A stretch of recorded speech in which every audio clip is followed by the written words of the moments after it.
You're watching The Citizen Report, real, in-depth American.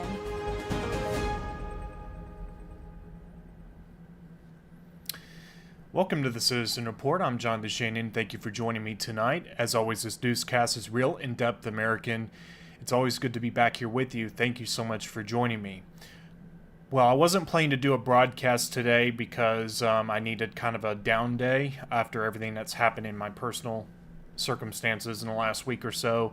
But sometimes in the news cycle, you have to put that kind of to the side, especially when there's major breaking news. And there is some breaking news, and it's, shall we say, not a full picture yet, but there's enough pieces percolating out there, we'll say, to where we can start to sort of paint a picture possibly of what could be getting ready to take place. In recent days, you will of course know that Israel started to launch missiles and they've billed it basically as a preemptive strike on Iran, because now there's been some dispute as to the exact buildup of this, but basically, at least my understanding is that pertaining to Iran, they might have been imminently close. At least that's the we'll go with the word narrative, that basically they are supposedly close to having a nuclear weapon. Now, going back all the way to the 90s, I believe, we've heard that in the mainstream media. So what can really be, gleaned or understood from this is up for debate. But now here's the situation that, as I can best understand it at the moment, and that is basically there was the G7 summit. That's basically a group of world leaders that come together and sort of talk about major geopolitical things. I believe that's on an annual basis, if I'm not mistaken. That used to be the G8, which became G7 after, I believe, Russia, as I recall, the Russian Federation was expelled from this group. So it's now G7. It's been that way for a long time. And the G7 summit this year was taking place of all places up in Canada, Alberta to be exact. Kind of ironic if you ask me. And basically, news emerged this evening that President Trump, which obviously is part of the G7 as President of the United States, he is leaving the G7 summit on rather short notice, given the situation in the Middle East. Now, I'll get to those things in just a second. What I first want to do is go to a post from yesterday that President Trump posted on his Truth Social page, and I'll put that up for you now. And this is what it says. I'm just going to read it out in full. Again, this is from yesterday, and this is what he said, quoting here: Iran and Israel should make a deal, and will make a deal, just like I got India and Pakistan to make in that case by using trade with the United States to bring reason, cohesion, and sanity into the talks with two excellent leaders who were able to quickly make a decision and stop.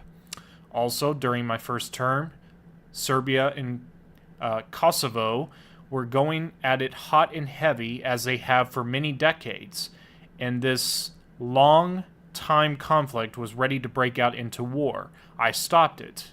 And then he puts in parentheses, Biden has hurt the longer-term prospects with some very stupid decisions, but I will fix it again, close parentheses. Another case is Egypt and Ethiopia, and their fight over a massive dam that is having an effect on the magnificent Nile River. There is peace, at least for now, because of my intervention, and it will stay that way. Likewise, we will have peace soon between Israel and Iran. Many calls and meetings now taking place. I do a lot and never get credit for anything, but that's okay. The people understand. Make the Middle East great again. Now that, again, was President Trump yesterday on his Truth Social page. Now today, some rather, we'll say, those kind of headlines that raise your eyebrows straight away began to emerge just a couple hours ago, thereabout. And this is from Axios. I'm going to put that up now. This is just one of a number of headlines that I can source, but this is how they word it. Trump leaves G7 summit early after, quote, evacuate Tehran, unquote, warning.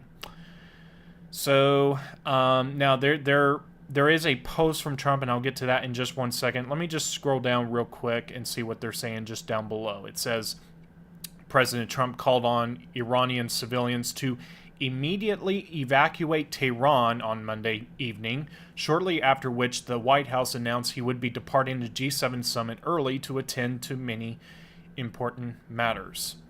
Now, I'll stop there with that particular thing, but let me come back up on screen so I can switch over to this other piece of information. Now, this is from Karoline Leavitt. She's the White House press secretary, and this is what she said around 7:29 p.m. tonight. President Trump had a great day at the G7, even signing a major trade deal with the United Kingdom and Prime Minister Keir Starmer. Much was accomplished, but because of what's going on in the Middle East, President Trump will be leaving tonight after dinner with heads of state. Now, give me 1 second, folks. This is live. I do apologize. I need to take a drink of water. As I said, folks, I wasn't even planning to do a show tonight. But I felt compelled to come on because this is pretty major developments, and we could have even more by tomorrow. But this is what Trump has said around an hour before that post from Karoline Leavitt at 6:30 p.m. tonight. This is what Trump said on Truth Social. It says, and by the way, I'm just going to say this. This definitely should raise your eyebrow more than anything else, because this is, it's kind of like the language is really to the point here, let's just say. Now let me go back up with that, okay? And this is what Trump said, again at 6:30 p.m. tonight. Iran should have signed the deal I told them to sign. What a shame and waste of human life. Simply stated, Iran cannot have a nuclear weapon. I said it over and over again. Everyone should immediately evacuate Tehran. Now, it's kind of interesting because what comes to my mind is actually, this is a bit of a, shall we say, kind of a point on the sidelines here. But, you know, when you think of something like aviation, you have ATC, air traffic control. When they give a directive to an aircraft, they say, and I'm just going to make this up, flight 123, turn left heading, you know, whatever heading it is. And, you know, or flight 123, contact departure on, you know, whatever frequency they list. But if there's an imminent threat, they precede that, particularly by turning, we'll say. If they're in the path of another aircraft, they say flight 123, turn left immediately. Okay, and I know that's a side point, not directly relevant, but the reason I mention it is that because Trump used the word immediately, which tells me, based on other things that are, again, sort of percolating, not a full picture, but percolating, a lot of which is uncorroborated, and I'm trying to stick with primary sources as much as possible here. But when he uses the word immediately, that lets me know, and probably, you know, lets you know, that whatever's getting ready to go down is going to be pretty significant and it's going to be imminent. It's going to happen very soon. So, you know, that you can take that for what you will. And everyone should immediately evacuate. Everyone should immediately evacuate Tehran, Trump says. And that's really kind of a confronting phrase there. Now, this is one of those things that I'm having to rely on the credibility of another that I haven't personally sourced, okay? And I'm not going to use the word on air because this is YouTube, but you can look on your screen in the front, on the top middle, and you'll see exactly where I'm citing this. And the headline reads from this site, wave of USAF, that's U.S. Air Force, tankers depart America amid escalating Israel-Iran conflict. So that was actually this morning, and they're citing Zero Hedge. So they're basically carrying their article on this site. Now, that's kind of the short of it, and there's some other bits of information, largely circumstantial, largely uncorroborated. There is one thing I do want to mention that kind of adds a little color to the situation that's going on. If you'd like, this is from the Times of Israel website. Again, I try to be primary source as much as possible, but this is what they're saying on this site.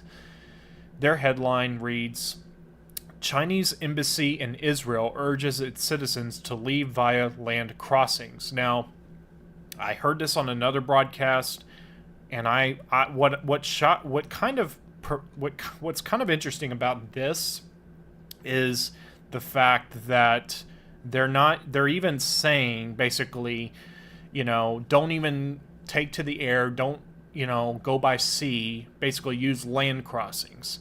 And now this is the thing that kind of irks me anytime I see these kind of things, and this is why I stress again, I haven't corroborated this, I haven't confirmed this for myself, but when you see this kind of article, for me personally, I like to try to back it up and not just throw things out there and say this is actually what is indeed happening. I'm having to source information from other, sites and sources, right? And I'm just going to go full because this is how they word this. And basically, they claim this is what was said. And I'm going to highlight that for you there. It says, at present, and this is a quote, at present, the Israeli-Iranian conflict continues to escalate, with civilian facilities damaged and civilian casualties increasing, making the security situation even more severe, unquote.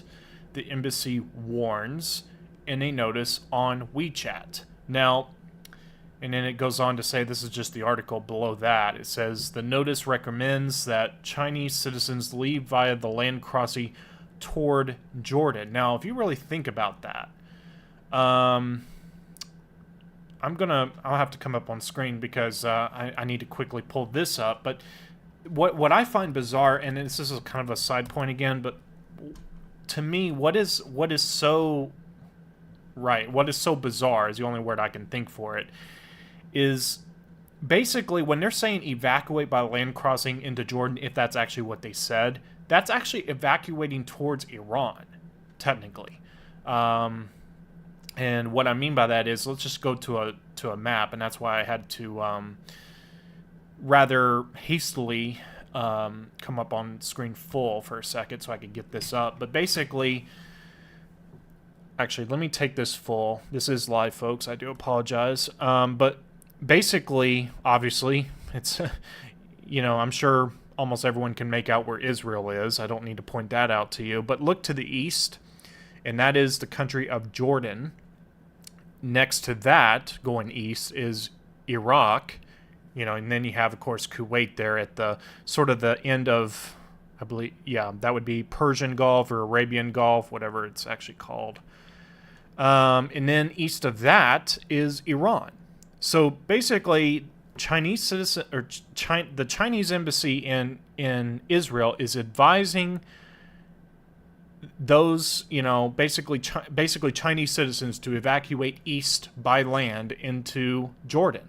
Now, Jordan is kind of one of those countries that has tried to kind of have normal relations with Western countries, let's say, at least in a relative sense. They have if you'd like, a monarchy there. I don't pretend to know, obviously, all the ins and outs of Jordan, but it seems like Jordan is, in its own right, a little more relatively, at least by Middle East standards, we'll say, a little more on the stable side by comparison. That being said, still, to me, at least to me, it's quite bizarre that you would be told to go closer to the country of concern. But I digress. Now, all that what I just said is based on an article claiming to cite a quote, at least on the bulk of it, from WeChat. And I don't have the original in front of me, so I'm taking on faith that what they're saying is correct and true and all that. Now, this is the one thing I can corroborate, and I'll go full with this. This is actually the website for the Embassy of People's Republic of China in Israel, in the state of Israel. And this is a notice. Now, they don't specify here the exact reasoning. I can only assume it's because of the ongoing situation. This is as of the 14th, at least, timestamp that here. I don't know if that's going by Israeli time or what time it's going by, but it says late on the 14th, a notice was put out on their website that says the consular section of the Chinese embassy in Israel will be temporarily closed from Sunday, 15 June 2025. The resumption time will be announced separately. So that is the one thing I can personally corroborate. And again, China is just one faction to this, right? In terms of kind of taking the, if you'd like, turn a phrase here, taking the temperature in the room. If China's doing this and the U.S. is doing what they're doing, you can kind of, it's kind of like painting around an object, and you don't initially make out anything, and then you start to get this picture a little bit. So basically, for all that's going on in Israel and Iran, there might be something even more substantial still to come. Now, let me go to something else. And now a lot of people have, gotten really upset at Trump for, I guess, supposedly people are upset that Trump might be going into conflict with Iran. And basically, initially, he's been kind of, saying, and I don't have the quote, but I do believe, going off of memory, basically, the Trump administration did initially say that we're not going to be involved with the Israeli, the preemptive stuff, the attacks, whatever you want to call it, on the Iranian military stuff there. Now, a lot of people are upset that, at even the notion that Trump becomes involved. There is something that I want to mention, and that is Trump way back in of all times, 2011. So this is during still, I believe, Obama's first term in office. Trump put this up on what was then Twitter, of course now carries over as X. But let me just go full with, or at least have it there so you can see it, and I'll make it bigger because that's a little difficult to read, I imagine, for seeing this live on the Citizen Report. But back in 2011, Trump said this: Iran's quest for nuclear weapons is a major threat to our nation's national security interests. We can't allow Iran to go nuclear. So, whatever you think of the situation, one thing I can say is that Trump is consistent with his stance on Iran, that they're not to have nuclear weapons. Now, for me personally, the only thing I'm going to say on this point here is that I am of the persuasion that we should not be involved in a situation halfway around the world. We need to be less involved with those type of things, not more, because frankly, we got enough problems here. I won't go into detail here, at least on this episode, but the whole thing, the protests on Saturday,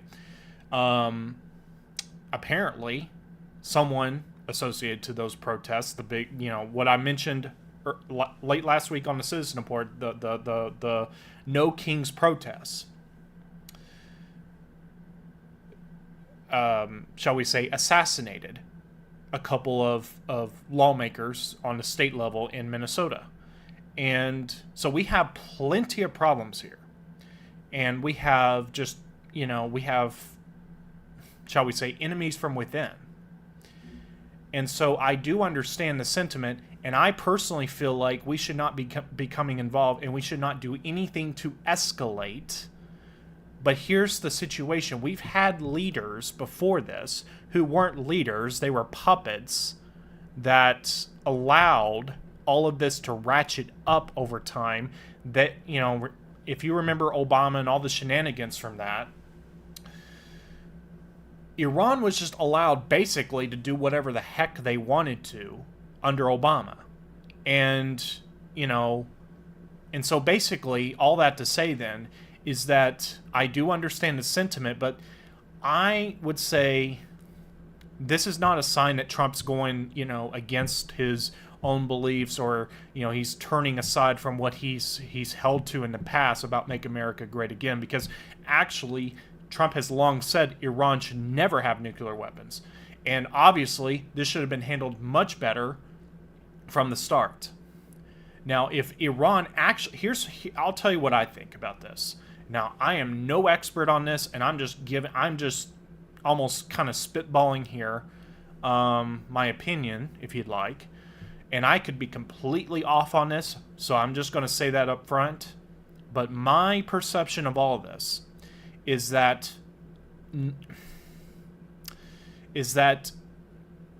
if there is credible evidence to suggest that Iran is about to launch something, then maybe Israel is justified. Maybe. But what I would stress there is that in most every country on the face of the planet, there is a deep state in it. And so even in this, I question the motive of it. I'm not saying that Israel as a whole is in the wrong here. I'm just saying I urge caution on taking one side or the other on this matter, and frankly, on any news point. You need to observe, understand that much of what you're perceiving in the mainstream Mockingbird media, and I say Mockingbird, by the way, I say it rather passively, but I say it rather intentionally also because of Operation Mockingbird. Everything you see is propaganda. And so I would just urge caution with respect to whatever you see on TV and on social media even, just because something is being said that this is what's happening, just always allow for discernment. And so, again, I am not an expert at this. I would love to be able to talk to someone who actually knows more about this, because I'm just telling you what I personally perceive of all of it.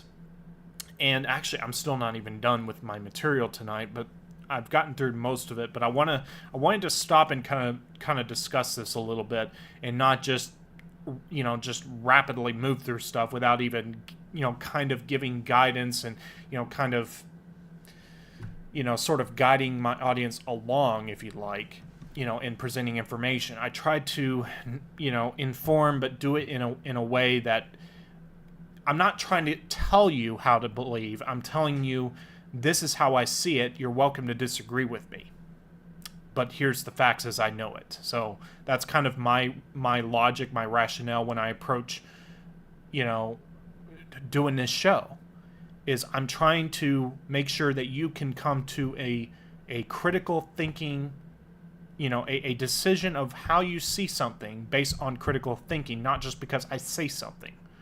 So, obviously, some very, very serious developments tonight in the Middle East. I'm sure in the coming hours there might be more information. From what I'm hearing, based on just another broadcast that I was listening to, I think it seems like the next 48 hours are going to be very, very telling as to what exactly, in terms of direction, this whole situation is sort of moving in. Now, I'm going to play this for you because I like to kind of present information, or not just present information, but I like to show footage that kind of adds, like I said earlier, I like to add color to what I'm talking about. And actually, before I do that, I meant to do this.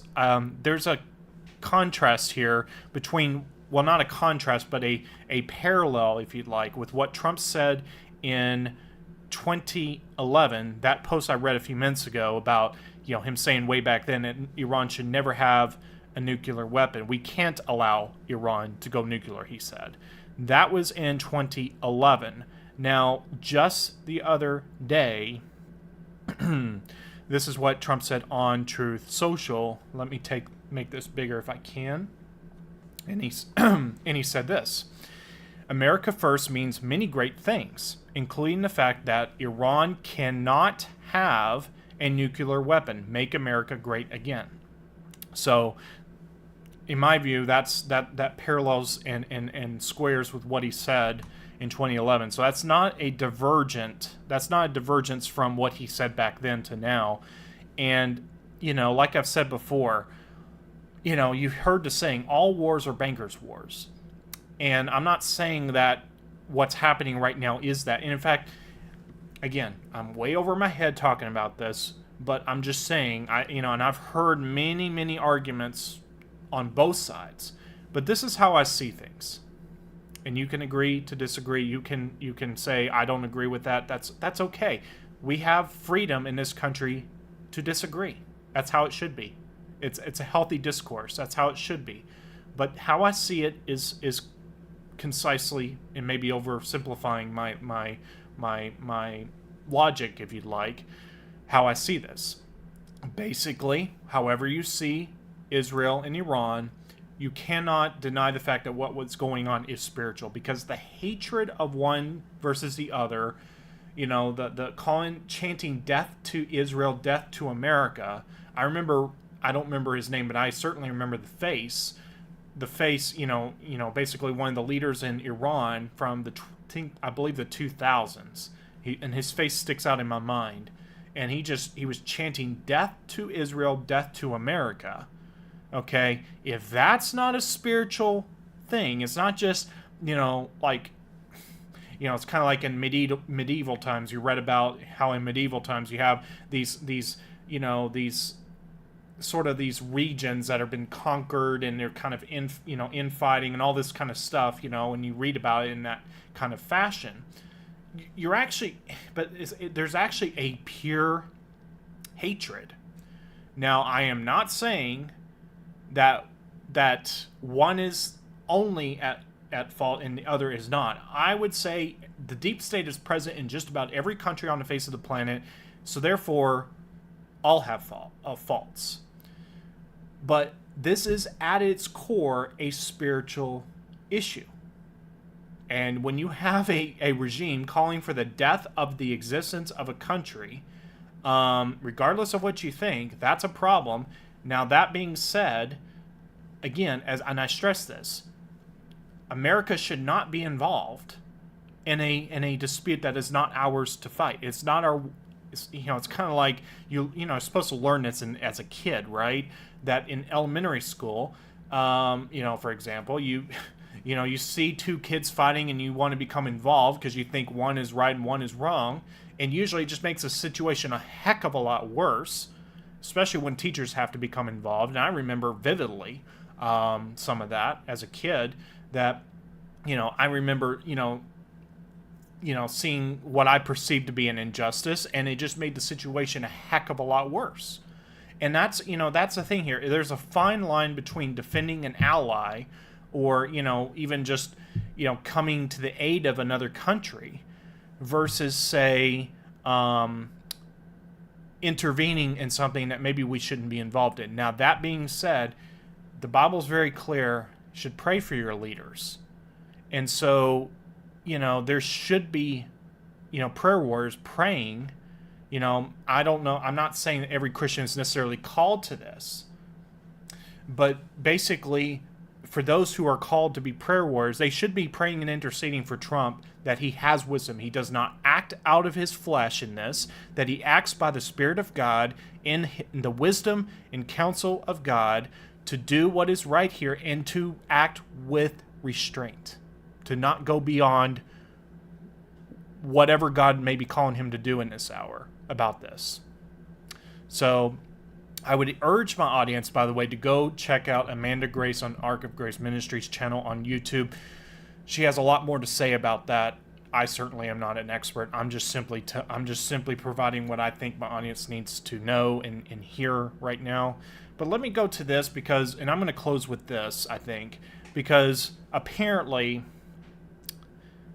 so this is what I'm understanding is a state-run TV channel in Iran that was live on air apparently got hit by a missile.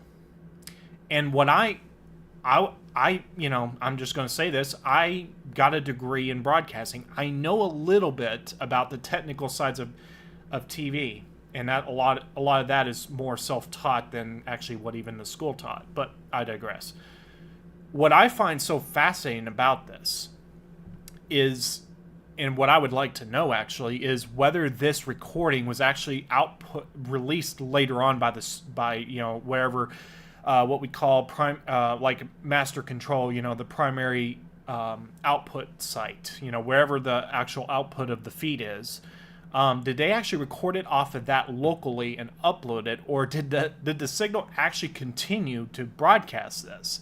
Because you can actually see the debris entering the studio, which is so shocking, which is absolutely shocking to me.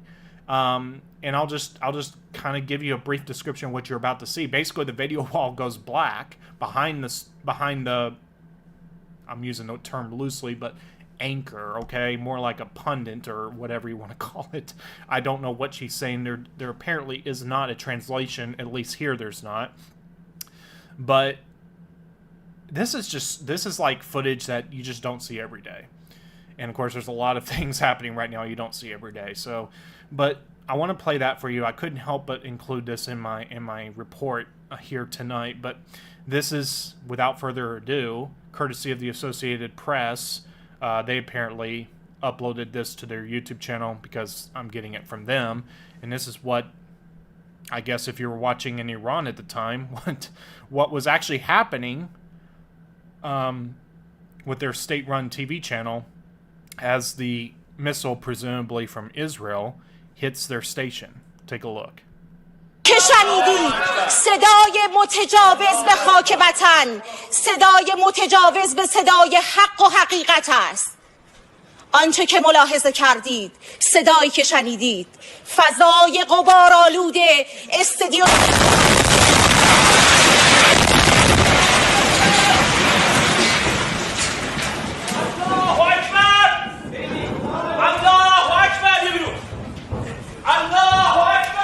و نفرت رژیم صهیونیستی از صدای حقیقت. So I guess here what you're actually seeing, most likely this is like a separate feed at this point. I could be wrong about that, but I guess that could be a camera shot of what had just happened, I suppose. I'm not really sure. It's hard to glean exactly what this is. I can tell the ticker changes, the lower thirds change, so I doubt. It looks like, I'm assuming, yeah, because it looks like it's a little grainy, but 1834 Tehran time, and then fast forward to, it's roughly a little over 30 minutes, I think, later, and they're cut to a shot of this. I'm guessing that's the studio facilities for this state-run TV channel in Iran. But anyways, I could not help it. I had to share that, because that is just some really compelling footage there that I just couldn't help but to share that. So that's a situation, and sort of as it's been standing in Israel and Iran, and that whole situation. Like I said, folks, kind of at the start, I said I really wasn't planning to do a broadcast tonight. Obviously, there's been a lot going on in my personal life, so I wasn't, I was not planning to do a show tonight. So, hopefully this was a rather cogent presentation, despite me feeling a bit tired. But anyways, I digress. Thank you to everyone that tuned in, and I will be back soon as appropriate. I'll say that. And I am going to give myself personally a little time off from the Citizen Report, since my grandmother funeral was on Friday, and but I'll be here if I really need to be, but I'm going to give myself just a bit of time off. I really haven't taken the proper time to do that. I've been running on adrenaline in a lot of ways. So God bless each and every one of you. Thank you so much for watching the Citizen Report. I'm John DeShannon. Please subscribe to me on YouTube. Subscribe to the Citizen Report on Rumble. And bookmark on your browser, or write it down, thecitizenreport.net. And I say that because I have been asked more than once on occasion, how do you sort of keep up, how does he or she keep up with the Citizen Report? And so that's why I stress down lower third, second line, that's the website address there. You can ignore the Google Chrome stupid nonsense that they're saying that supposedly my site is unsafe. I assure you it is safe. And I don't know if that's just their systems automatically doing that or what's going on, but I assure you nothing wrong there. But I wanted to mention that here at the end. I'm trying to make myself do that more consistently, to mention those things about thecitizenreport.net, my YouTube channel, and the Citizen Report on Rumble. So with that, I will conclude my live show for tonight. It is 11:09 p.m. Eastern Time on this 16th of June, 2025. God bless each and every one of you. And by the grace of God, I will see you again next time. Have a good night, everyone.